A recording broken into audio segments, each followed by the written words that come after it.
Bonjour et bienvenue sur Ce Regard des Voir.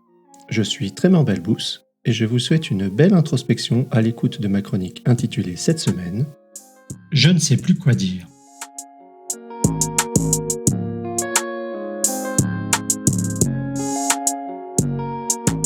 Je ne sais plus quoi dire.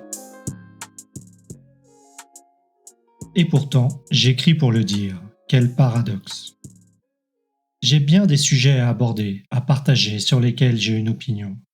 C'est un phénomène différent qui se manifeste pour moi depuis quelque temps. Je me vois regarder le monde différemment et me questionner sur la pertinence de ma prochaine action, de ma prochaine parole. Suis-je le seul dans cette situation? Lorsque je vois, entends, sens ou interprète, je vis une expérience de réalité. Lorsque je me regarde voir, cette réalité prend une toute autre dimension qui s'apparente plus à une hallucination. Et non, je n'ai rien pris. Si la perception de mon expérience et le sens que je lui accorde sont des approximations construites subjectives, comment peut-il y avoir une chance que nous ne soyons pas ensemble dans une forme d'hallucination collective?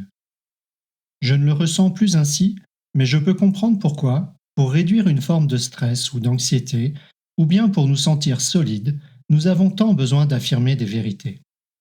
C'est là que je réalise que je ne sais plus quoi dire. Dans ce moment de recul, sur ce phénomène qui se déroule d'instant en instant, je choisis d'observer trois éléments qui me semblent m'offrir temporairement une forme de point d'accroche. Le je, qui voit, puis qui regarde voir, le contenu de ce qui est pris en considération, le langage utilisé, véhicule pour transférer ce contenu du je vers le monde extérieur. Se regarder voir qui? Ce je ressemble plus à un comité qu'une entité.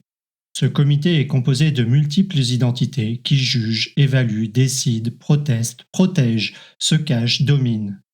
Les membres de ce comité, qui écrit et se regarde voir, se chevauchent, s'entremêlent, se confondent en un tout qui s'exprime. Dans Je ne sais plus quoi dire, il y a par un moment une plongée dans le relativisme, un dialogue intérieur qui s'installe entre l'ange et le démon, qui finissent par se confondre et se perdre. D'ailleurs, qu'est-ce que ce je? Il y a de nombreuses définitions du soi, de l'ego, de la conscience. Il y a de nombreuses théories, plus ou moins conciliables, pour tenter de circonscrire et expliquer cela. Ce qui est magnifique, c'est qu'avec approximation, hallucination et toute notre subjectivité, nous parvenons encore, en tant qu'humains, à peaufiner tout ce que nous avons déjà élaboré. Je ne sais plus quoi dire. Pourtant, qu'est-ce que le fait de l'exprimer peut provoquer dans l'espace collectif qui le reçoit? Se regarder voir quoi? Dans Je ne sais plus quoi dire, il y a le quoi, le contenu. Tremeur, pause. Mais de quoi parles-tu? C'est bien évident, non? Je parle du contenu de ce dont nous parlons. L'ange et le démon entrent à nouveau en jeu. Trop superficiel, trop profond ou complexe, trop nuancé, trop de charabia, comme on me le dit parfois. Pourrais-tu le dire de façon plus simple, avec moins de nuances? Ma réponse est oui, et, dans ce cas, ce n'est plus le même contenu. Il n'est plus pertinent puisque pour moi, il manque alors toute une partie de ce contenu qui, encore selon moi, est une dynamique dans le phénomène dont on parle.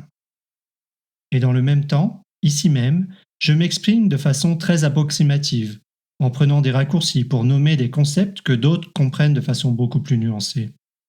Par exemple, lorsque je déguste des vins avec Bruno, un ami qui confectionne avec passion parmi les meilleurs vins de Suisse, je constate un fossé abyssal. Petit à petit, j'ai l'impression de percevoir des nuances qui pour lui sont des évidences, alors quand lui entre dans la nuance imaginée. Ce jeu, subjectif, multiple, complexe, qui perçoit un quoi aux frontières floues, à la granularité variable, en évolution dynamique, comment peut-il transmettre quelque chose qui soit pertinent? Ce qui est magnifique, c'est qu'avec approximation, hallucination et toute notre subjectivité, nous parvenons encore, en tant qu'humains, à peaufiner tout ce que nous avons déjà élaboré. Je ne sais plus quoi dire. Pourtant, qu'est-ce que le fait de l'exprimer peut provoquer dans l'espace collectif qui le reçoit? Se regarder voir comment. Entre le je et le quoi, il y a le véhicule, le langage. Qu'elle soit parlée ou écrite, la langue est une richesse abondante. C'est une porte sur le monde, sur la connaissance, sur la relation. Imaginez simplement son évolution au cours des millénaires, ses différenciations, ses fusions, ses évolutions. Imaginez simplement le pouvoir de la traduction, la capacité d'accéder, certes avec approximation, au monde de l'autre, à sa richesse. Qu'elle soit parlée ou écrite, la langue est une contrainte limitante. Souvent, je n'ai pas le mot pour exprimer ce que je veux vraiment dire. Les mots arrêtent le temps, limitent l'espace, étiquettent notre perception d'un quelque chose à un moment donné qui n'est plus, à une granularité donnée qui n'est pas seulement celle-là. Dans l'instant d'après, ce quelque chose n'est plus tout à fait le même et ma perception est différente. Ce qui est magnifique, c'est qu'avec approximation, hallucination et toute notre subjectivité, nous parvenons encore, en tant qu'humains, à peaufiner tout ce que nous avons déjà élaboré. Je ne sais plus quoi dire. Pourtant, qu'est-ce que le fait de l'exprimer peut provoquer dans l'espace collectif qui le reçoit? Se regarder voir et se voir regarder. Lorsque je suis dans l'action et que je mets tout cela ensemble, dans mon contexte professionnel par exemple, je génère et je vis une grande frustration, insatisfaction et même irritation. Lorsque je parle, je me sens constamment ou presque limité dans ce que je peux réellement transmettre, au point que je ne sais plus quoi dire ni comment le dire. La plupart du temps, travaillant avec des concepts abstraits, je trouve difficile d'en figer une description. Le jeu qui regarde change constamment. Le contenu évolue et le concept s'enrichit à chaque interaction. Les mots changent au fur et à mesure que tout bouge. Et il y a mes interlocuteurs qui, eux aussi, ont leur expérience, perception et idées sur le concept. Ils ont un contexte différent du mien auquel je n'ai que partiellement accès. Dans le même espace-temps, où tout ce qui précède semble vrai, se regarder voir et se voir regarder me procure de la paix, de la gratitude et le calme nécessaire pour prendre tout cela avec un grand sérieux et plus de légèreté. Ce qui est magnifique, c'est qu'avec approximation, hallucination et toute notre subjectivité, nous parvenons encore, en tant qu'humains, à peaufiner tout ce que nous avons déjà élaboré. Je ne sais plus quoi dire. Pourtant, qu'est-ce que le fait de l'exprimer peut provoquer dans l'espace collectif qui le reçoit? Pour résumer, à force d'approximation et de subjectivité, je m'interroge sur ma perception de la réalité, me demandant si celle-ci n'est autre qu'une forme d'hallucination collective. Nos jeux sont complexes et multiples.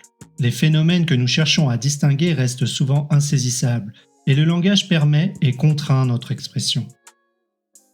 Ce qui est magnifique, c'est qu'avec approximation, hallucination et toute notre subjectivité, nous parvenons encore, en tant qu'humains, à peaufiner tout ce que nous avons déjà élaboré. Et toi, cher auditeur, qu'as-tu envie de dire? Profite des commentaires pour cela. Cette réflexion t'a plu, je t'invite à la partager et à t'abonner. Merci pour votre écoute. Vous pouvez retrouver l'article associé à cet épisode sur le blog de Se Regarder Voir, se-regarder-voir.com. N'hésitez pas à y contribuer vos récits d'expérience et commentaires, ainsi qu'à vous abonner pour recevoir chaque semaine l'audio et son article. À la semaine prochaine!